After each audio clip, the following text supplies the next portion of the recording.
back, everyone, to the SMITE OPL. We have our last set of the week here. Royalty taking on Team Pandemonium. Royalty searching for another win, their second of the Pro League. Team Pandemonium looking to secure themselves a spot at LAN and the first spot. First seed won't come for another a couple of weeks, but if they can get themselves any kind of lead on Avant, it's going to be good because after this week, they will be tied up in terms of games played. And so the destiny is all in their own hands from there. Next week, though, they do play against Avant-Garde, so that's going to be one to look forward to. I'm sure we'll talk about that after this game. But Alpha Jack will talk to me a little bit about this matchup before we start on next week. Well, it's probably the top team in OC versus one of the bottom two in Pandemonium versus Royalty. It should be a clean 2-0 for Pandemonium, but Royalty have shown that they can upset from time to time. And that's kind of what Royalty is looking to do at this point. You know, Lands, while it's not completely out of the picture, it's very close to it. And so what they're trying to do now is just play spoiler to a couple of these these higher ranked teams and try and, you know, just do that and play the spoil sport.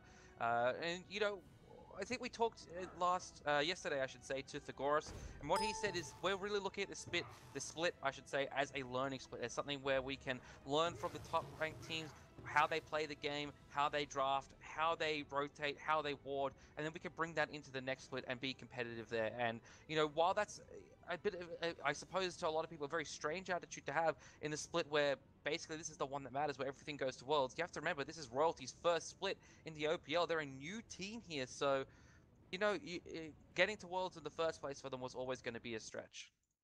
There was always an opportunity that they could have potentially stuck into the top four to make the LAN, but that was always going to be their best chance of going to any form of international or national competition. It's something they could have aimed for. It's something which they can still realistically do, well, mathematically do. But yep. Royalty, they need to start learning. They need to make sure that they do learn from the mistakes of this split, and in the next split come back a stronger team. As we're going to go into the picks and bans, Pandemonium are going to be on your first pick side. And so what they're looking to do here is get themselves something really strong at the start. They've liked the Izanami, they've liked the Jingwei as well here. Even the Raijin pick, when they've been allowed to play, has been something they've looked towards. The Terra pick is going to be their first ban away here, so it's going to be Hazy playing in the support role coming into this team, I believe, last week. Or no, sorry, 2 weeks ago in the mid lane, but he actually role swapped into the support role, and Shank has moved into the mid lane. Sasano banned away by Royalty. We saw yesterday Hazy actually a pretty good showing in the support role, but the team around him just really kind of wasn't able to put it all together. And, you know, maybe they've learned from their mistakes in that one. Potentially, but the Along Shen ban away. Pandemonium have obviously been looking at the previous games that Election has been a part of and seen just how high of a win ratio he has. And maybe wants something different for Kikiyomiya in that solo lane. Ratataska taken off the table. Again, they're looking to focus out Ro, but I don't think he can do that. He just has such a deep god pool that no matter what you ban, there's always going to be something to pick that he will play to a high level. Exactly right, and even if you actually look at Ro's history in the jungle, Susano and Ratatoska aren't his most successful picks. I don't think he's won a game on Susano yet. Ratatoska, I think he's won one game. So while these are strong picks, they're not something that Pandemonium necessarily prioritizes. Sobek going to be the first pick up here for Richard Castle. Izanami and Raijin picked up for Royalty. So I believe our picks and bans are actually around the wrong way. I think Royalty is actually the first pick, and Pandemonium's on the right-hand side. Yeah, Pandemonium are the second pick. So Pandemonium having the Izanami and Raijin, Royalty taking away the Sobek early on. I was about to say, because Richard Castle is known for... Well, he plays a lot of. He does play a lot of Sobek, has done so previously. But the reason Royalty might have wanted to grab this one is Hazy did a lot of work on that yesterday. Sol and Awilix picked up here for Team Pandemonium, so a lot of knockups available for this Awilix. But this is a trap that Corvidae will lure it into themselves. Yeah, but then the Athena comes out from Pandemonium. It's going to be confusing for me now to read from the top, and I'm going to say the other team's name. But Pandemonium on Athena, it's a good setup-based god which Castle loves. He likes the these setup-based gods, so ones that he can really do supportive style work with, like the Sylvanas, like this Athena. He's even played Geb to a higher level as well. I mean, we've seen the Athena jungle. We saw it last game from Trilogy. Ro has been the one that really brought it back into the OCE meta. We can see the Jingwei and the Raven banned out. Varmana banned out as well by Team Pandemonium. I know it says Royalty on your screen, but that is actually Team Pandemonium. So they're taking away solo lane picks here from Suspira, who, quite frankly, yesterday got destroyed by Chuckles and Kiki Amir looking to make his mark in that lane. Well, Suspira, he's done better in recent weeks as playing as part of the team rather than as an individual. But to do that, he needs these team-oriented goals, which Romana can potentially be and dive in the backline.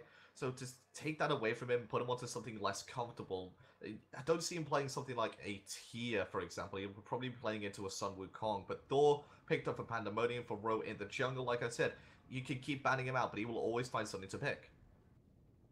All right, our next pickup here is going to be from the side of Royalty. They need themselves here a mid laner and a solo lane. So we're going to see the Neath picked up here for that. I reckon that's going to be mid lane because Thegoris does like him some Soul. Shank trying to get a little bit more comfortable in the mid lane. You know, needs something fairly vanilla and easy for him to play, and something that does relatively well. It's going to be the Sun Wukong here for Suspira, and I really like this pickup for Royalty because Suspira's played a few solo laners that aren't terribly safe and has been punished for it. Here, going to be the final pick here for Team Pandemonium for Kiki Amir in the solo lane. The first tier action we're seeing this split. It's been very interesting to see how Kiki's going to do in this one. Yeah, I was saying earlier that I wasn't expecting to see a tier coming out from Royalty, but Pandemonium and Kiki Amir, it will sort of fit his playstyle as an aggressive backline diver, which obviously he plays Raven to an exceptionally high level. Tier can do something similar, has a bit more sustain to help get out of trickier situations, but doesn't have as much of that fear factor that a Raven does, as we're going to go into this game. So we can see it is going to be that Neath in the mid lane and Sol in the ADC position. Just, you know, really when you see these two now, just it's a little bit odd. The Sol pretty much defaults to the duo lane and the Neath defaults to the mid lane because, you know, the World Weaver ultimate is just so much more effective in the mid lane, can reach all points of the map a lot quicker than in duo lane. But if it's in the duo lane, as I sort of tend to disagree, because if it's in the duo lane, then you always know it's going to go out towards that right-hand side as you're looking at on the minimap right now, and can really affect how the solo lane and the mid lane play. Also, if it's in the mid lane, if you know it's going left or right, then the mid laner or the solo laner or the ADC, he doesn't have to play as defensively if he knows the ultimate's going the other way. Yeah, I suppose so, but from the duo lane, it's a lot harder to influence the solo lane than it is from the mid lane. Look at these wards, these such early wards coming out from Royalty, looking at where Team Pandemonium is going to be starting. They're so worried about an invade. There's 4 wards there. But you can't really invade with the tier early on. If you get your Fearless, yes, you're going to have good CC and good damage, but then you're not really going to have the camp clear. You know why it is? It's because Avant double invaded them yesterday, and they just don't want to repeat it the same experience because they lost that game in 14 minutes. So Royalty just like, nope, we don't want this to happen. Well, if they double invaded, then they single invaded, but I think they invaded them in both games. Oh, okay, fair enough. That's yeah. Yeah, just so that security blankets comes out. Yeah, and so you know, just don't want to repeat of that. And you know, it costs them a little bit of gold here in the early game, but you know, a little bit of peace of mind might be better because a lot of what Royalty do, it's not necessarily mechanical mistakes. It's either kind of experience mistakes or it's kind of just confidence mistakes. We can see Suspira takes Kiki Amir decently low here, but you know, early game tier gonna suffer a little bit against the Solo Kong who's got some decent wave clear. Kiki Amir though very patient, you know, adapting to the solo lane role very well here and gonna be able to just, you know, sustain up through the wave and clear it fairly easily. And he's not level 3, he's just procced into level 3 now, which means he does have that stance switch. He can then go and heal up off the wave, so Suspira can have a lot more difficult time in this lane of being able to poke out Kiki Amir effectively. But an early invade coming out from Pandemonium, they recognized that they couldn't get the fire elementals, but instead take away the back left-hand harpies from Royalty. And, you know, that's just something that Team Pandemonium do pretty much every single game when they're given that opportunity. It allows them to not only get more farm, but it just takes a farm away from the other team and allows them to get a lead as early as possible. Shell being picked up here by Hazy on that Sobek. He has some good protections of his own from his passive, and I think also looking in the waters gives some. Yep. Oh, actually doesn't give protections. It just gives him. Oh, it just gives him a slow mana regen. But the regen passive and can give him CC 20. immunity. There you The go. No, passive wait, no, can he give him does. 20 protections. It gives him 30% protections. Oh, there you go. You learn something new every day. But the amount of protections that you get from that means he's very safe, but this shell is there for the team. Because he recognizes that there's a lot of burst potential coming out from Pandamonium, and I do like the pickup. Yeah, especially for Thagoras here. If he starts getting, chunked down by Maxon or a cheetah, the shell could potentially save his life. I think especially the Raijin is the one that the shell is going to affect the most here in the earlier stages of the game. Yeah, and for those of you that were confused by the picks and bans, Pandemonium is on this right-hand side. They are playing out of the Chaos side of the map and Royalty on the Order side. And they're doing well so far, Royalty, to hold back the tide of that Pandemonium you like to build up.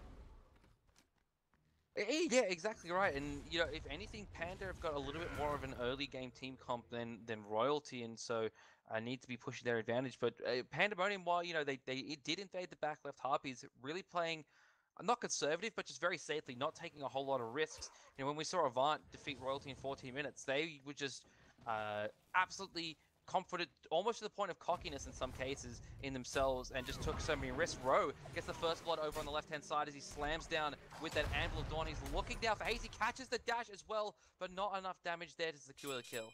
It also wasn't the right side of the wall, unfortunately, for Pandemonium. If Hazy was on the other side of the wall, that would definitely have been a full-on dive, full-on kill onto the support as well. First blood, that's still what he wants. It's still a good pickup, and they're going to take that and go ahead and run with it. Yeah, and they'll get a lead from this. Maxon's going to be able to get a little bit of push in the wave, a little bit more experience and gold in his pocket. He's been able to safely back by his boots and head back towards lane without the risk of losing any farm. So, Ro's done the Ro thing of picking up Wrath in the jungle on pretty much everyone. He's done it again here on Thor. I can see him picking up a Wingblade next, because that's just what he likes to do. And there's a decent amount of slows coming through from Royalty as well. You've got a slow from saying, oh, Royal Custard there accidentally, or not accidentally, he actually used his Feather Step, and it got him very close to Ro and Ochita. There's the Tycho Drums, they're being used on Royal Custard now. The double tap just barely misses.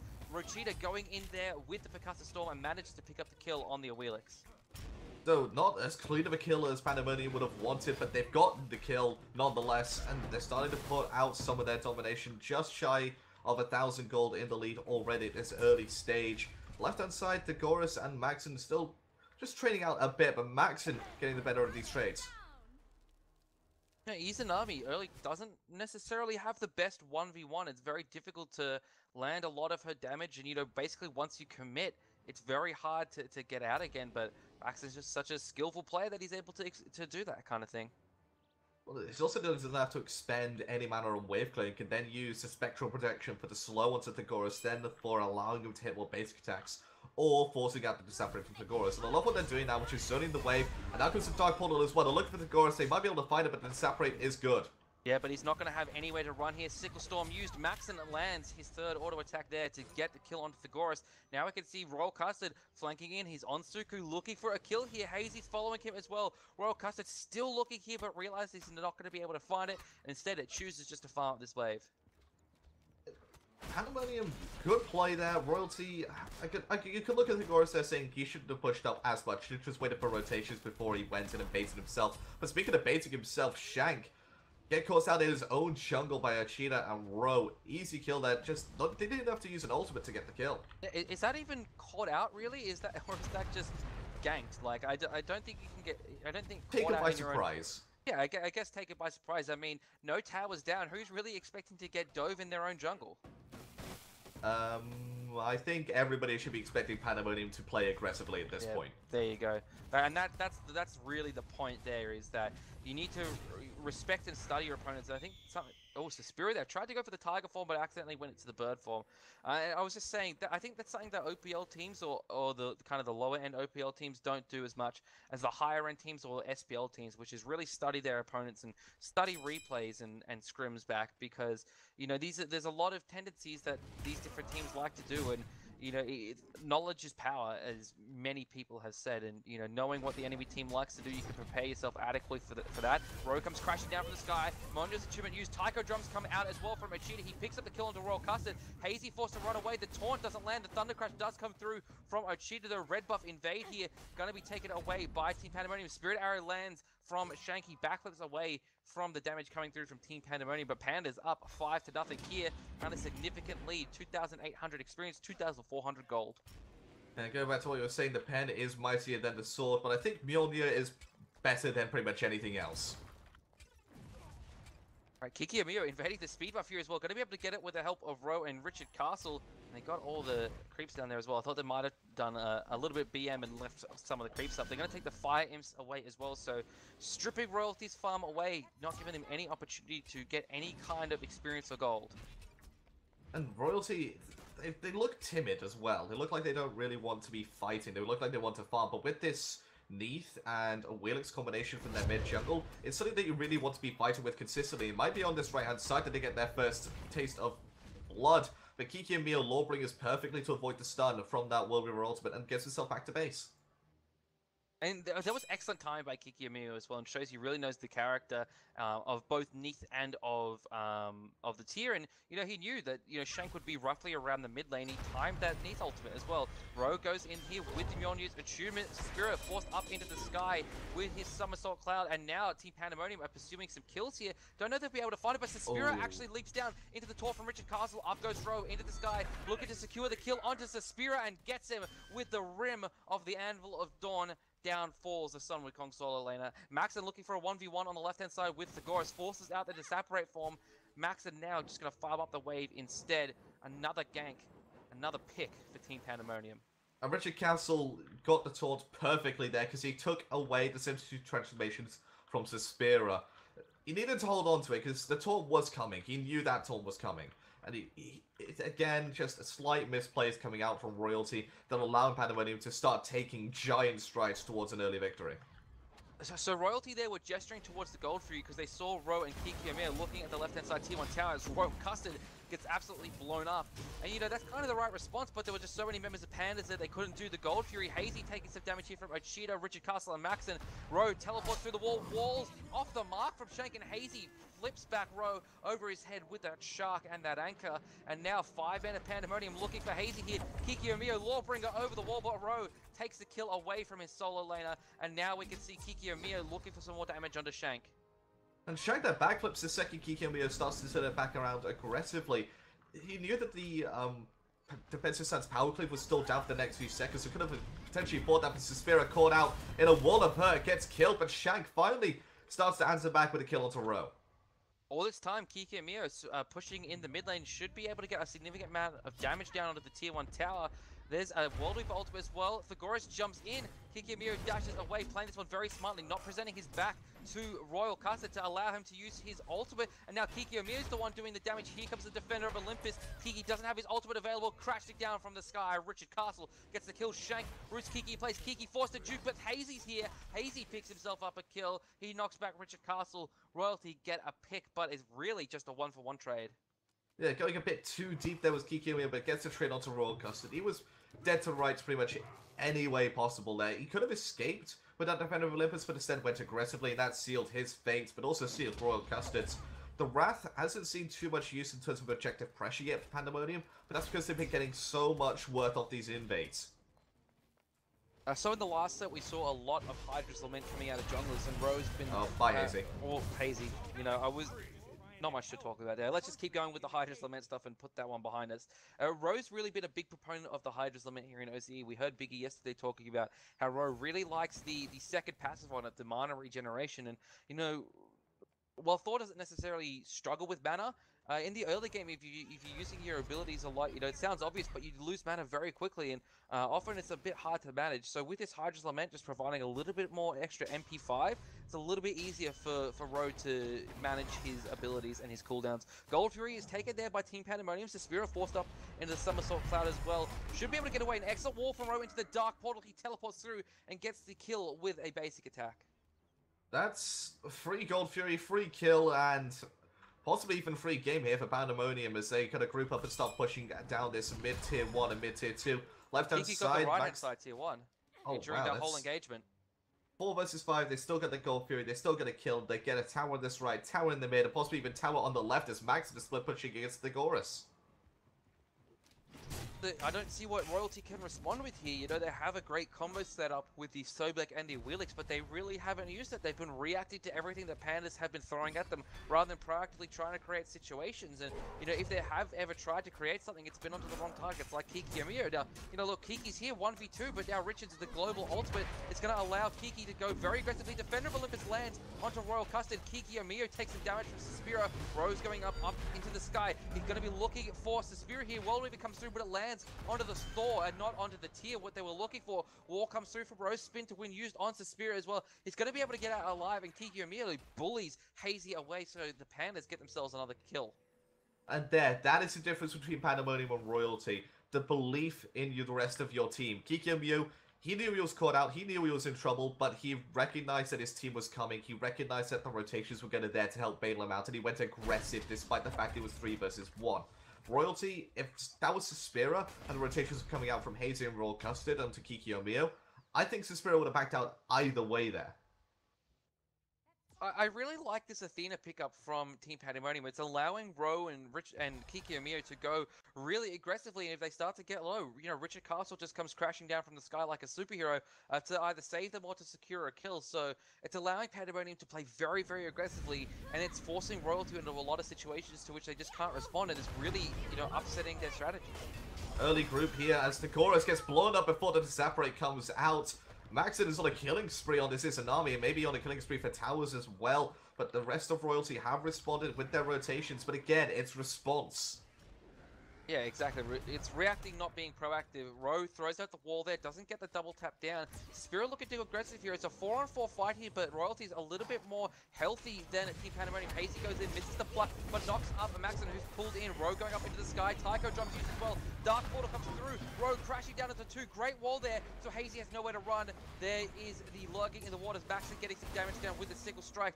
Ro and Richard Castle forced to back here. Richard Castle does have the Defender of Olympus online, so I expect we're going to see that one used, and we do see it used on Maxon. He needs to get close to Royalty, but they can't get close. The whole time, though, Kiki Amu, again, just pushing on the right-hand side, and he picks himself up at tier 2. Typical solo laner, not leaving solo island even for a second. Well, it's just totally worth there for Team Pandemonium. You know, Royalty's pouring so much into the defense of a tier 1 tower, they leave a tier 2 tower completely exposed. And not to mention, they always get a pick to Pandemonium before they then start to push up aggressively like that.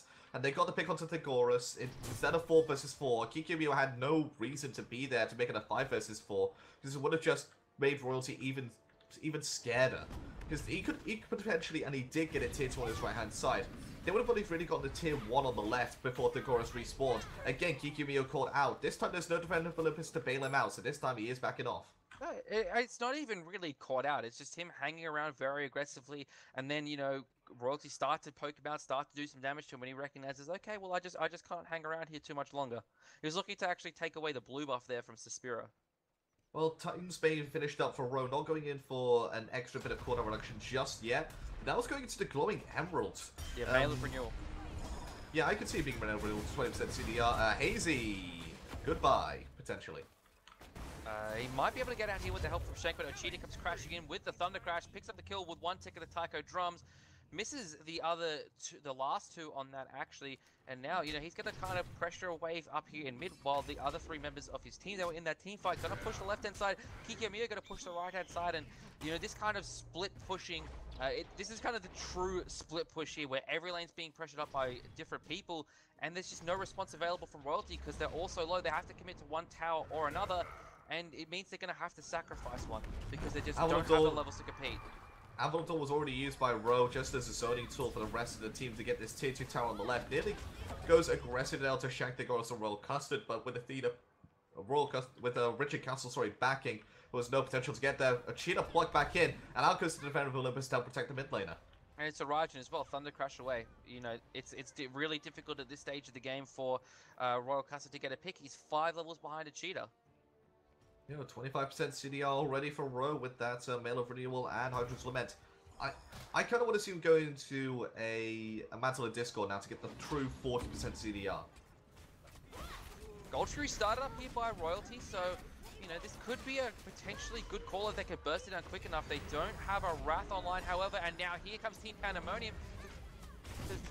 Wasn't the Royalty for it now? Pandas. Kiki and Mio going very hard in the paint there against 5 members of Royalty. Gets stunned out by the World Weaver. Could fall down here, but Lawbringer ultimate into the rest of his team. Hazy now is going to be the one that pays for overextending. Kiki and Mio still taken very low, but manages to just barely get out.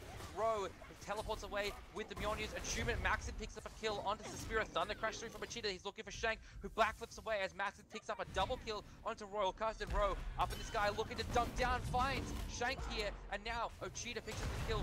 Just the Goris left alive for Royalty. No, he's not. He's dead. Ochita gets a double kill. Deicide for Team Pandamonium. 2 kills apiece for Ochita and Maxon.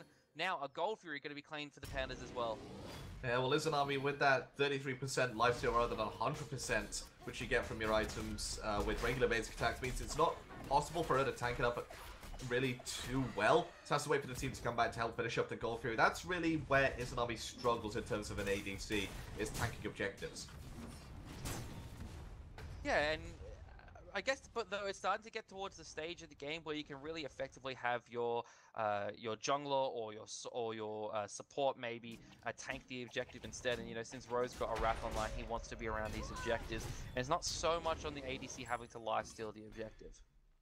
And I do like the build from Maxon as well. A lot of Izanami players, Royal Cossack, gonna get taken by surprise again by Richard Castle and Kiki Amiya. Rotation from the back from Hazy as well as Shank. 4 versus 2, but Pandamoniums, they're the one on the 2, and they're the one that's winning. They're gonna look around this Fire Giant pit as well. Maxon gonna start up here with the Sickle Storm. Cheetah's in the area as well. Kiki Amiya and Richard Castle both on zone duty here, but Hazy's found himself a path in a row, manages to wall him off, taunting from Richard Castle, and now they're turning their damage towards this Sobek. There is Ochita taunting in Hazy, doing so much damage with those Taiko drums.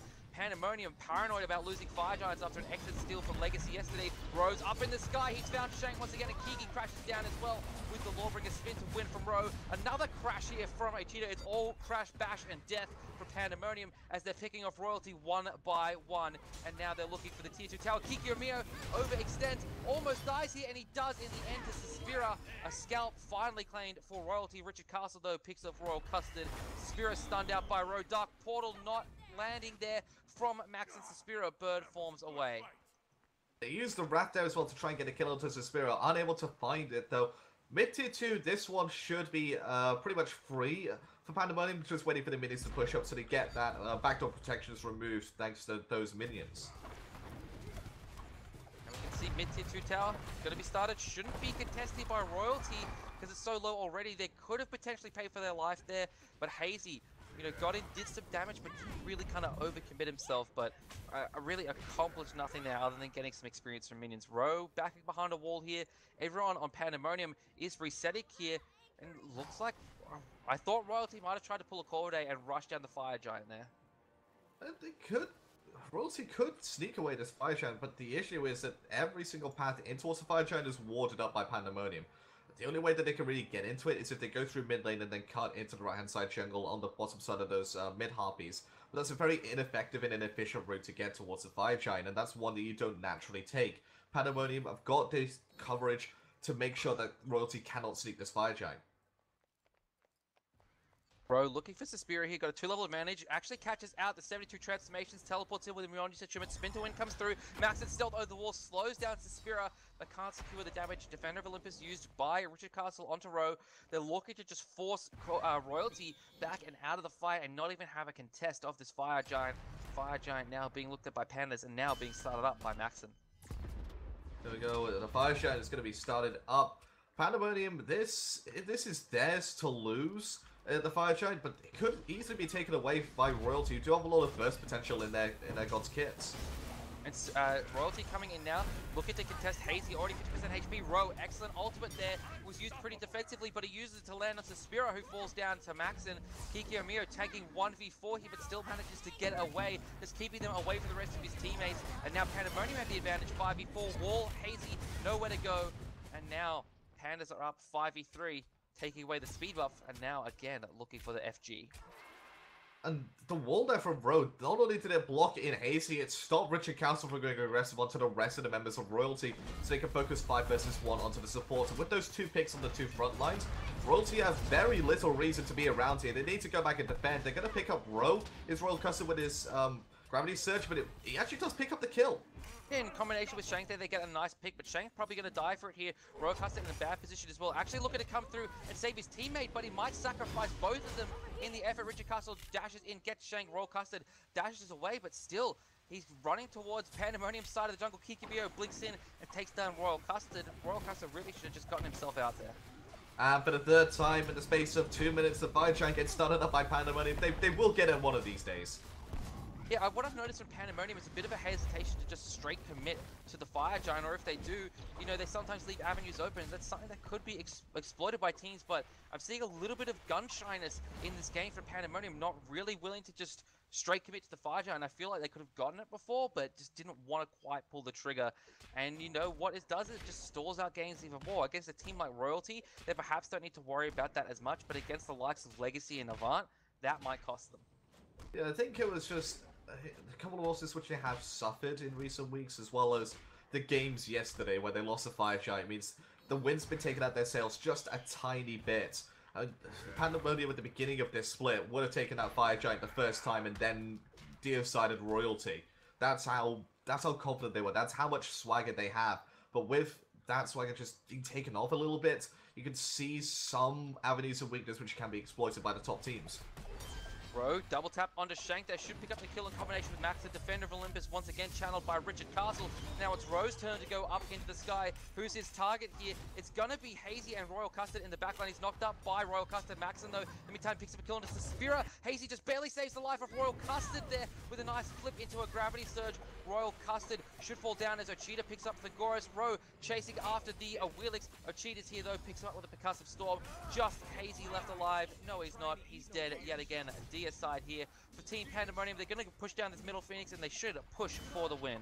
Yeah, they don't need Fire Giant. But you know what I said? They'll get the Fire Giant eventually. That was just a joke. It was just a prank. It's just a prank, bro. Yeah, it's just a prank. It's only joke. It's only game. Why you have to be mad? Yeah. And there you go. Game number 1 taken pretty convincingly by Team Pandemonium. Yeah, there's no other words for it. Pandemonium looks strong, and Royalty, again, we said it before, we'll say it again, needs to just learn from these mistakes, learn from this game, and take it into the next couple of weeks and next split even. So with that game, Team Pandemonium actually secured themselves a spot at LAN. This next game, what's on the line, predominantly is the #1 spot in the rankings for the end of this week. So that's pretty much what they're playing for. Royalty, they're playing to keep their split alive, basically. Yeah. I think they can do it. They had some good combination plays, and they've drafted well. They had knockups aplenty. They had effective combinations with their characters. It's not the drafting that needs working on. It's their individual and team play in terms of aggression that needs working on for Royalty. We'll see after how they do in the next game. I'm going to take a short break here, guys. We'll be back with our last game of the week, Royalty v Pandemonium 2.